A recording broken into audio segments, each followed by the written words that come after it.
What's up, baseball fans? Welcome to the channel. So today I'm going to talk about the top 5 players that should not have won an MVP award. If you're new here today, feel free to subscribe down below. We're on the road to 400 subscribers. Don't forget to hit the little bell as well. If you like today's video, hit the thumbs up. If not, hit the thumbs down. And please leave a comment at the end. All right, let's get started. Number 5 on my list, I have Ichiro. 2001 was Ichiro mania, and it definitely showed in the MVP voting. However, while Ichiro had an amazing season, it should not have been enough for an MVP. In 2001, Ichiro hit .350, led the league in hits with 242, which 192 of them were only singles, might I add, and he stole 56 bases.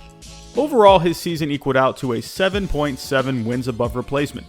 However, the real winner should have been Jason Giambi, who did win the MVP in 2000, even though I think either Pedro Martinez or Alex Rodriguez should have won it. I digress, but the 2001 MVP definitely should have gone to Giambi. Overall, his season was worth a 9.2 wins above replacement. He hit .342, 38 homers, and 120 RBIs, along with a .477 on-base percentage, a .660 slugging, and a 1.137 OPS. Crazy numbers.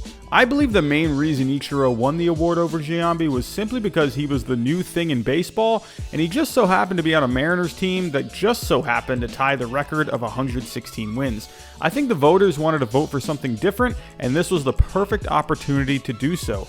However, again, Giambi should have been awarded his second straight MVP. Number 4 on my list, I have Joe Gordon in 1942. I'm just going to say this right off the bat. How the heck did Joe Gordon win an MVP award over a guy that won the Triple Crown in Ted Williams? I know what you're thinking. Here's that Red Sox bias. This is no bias. Ted Williams was clearly the most valuable player in 1942. Joe Gordon had a solid year, don't get me wrong. He hit .322, 18 homers, and had 103 RBIs, and he did have a defensive WAR of 2.5 compared to Williams in negative 0.2. But like I said, Ted Williams won the Triple Crown, so he led the league in batting average, homers, and RBIs. Williams also had a much higher on-base percentage, slugging, and OPS, and it wasn't even close. Let's be real, Joe Gordon only won the award because his Yankees won the American League and they played in the World Series. But overall, Ted Williams finished with a 10.4 wins above replacement, while Gordon finished with a 7.7. Ted Williams should have been the 1942 MVP. Coming in at number 3 on my list, I have Miguel Tejada in 2002. This is one of those cases where if the 2002 MVP voting played out in today's era of baseball, it probably would have turned out differently. However, since wins above replacement wasn't really a utilized stat during this time, it played out the way it did. Miguel Tejada, who did have a great year hitting .308, 34 homers, and 131 RBIs, should not have won the MVP. Instead, it should have gone to Alex Rodriguez, who hit .300, 57 homers, and 142 RBIs. When you look at the stats, A-Rod was better in pretty much every single one of them except for batting average.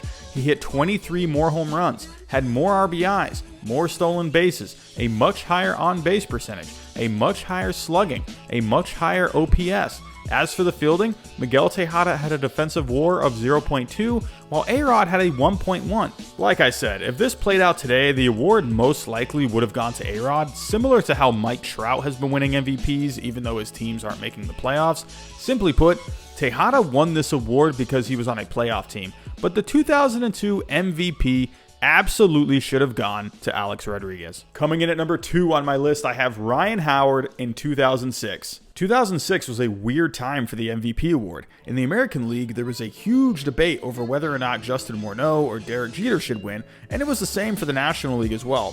For the AL, you could make a case for both Justin Morneau and Derek Jeter, and heck, even Joe Mauer and David Ortiz.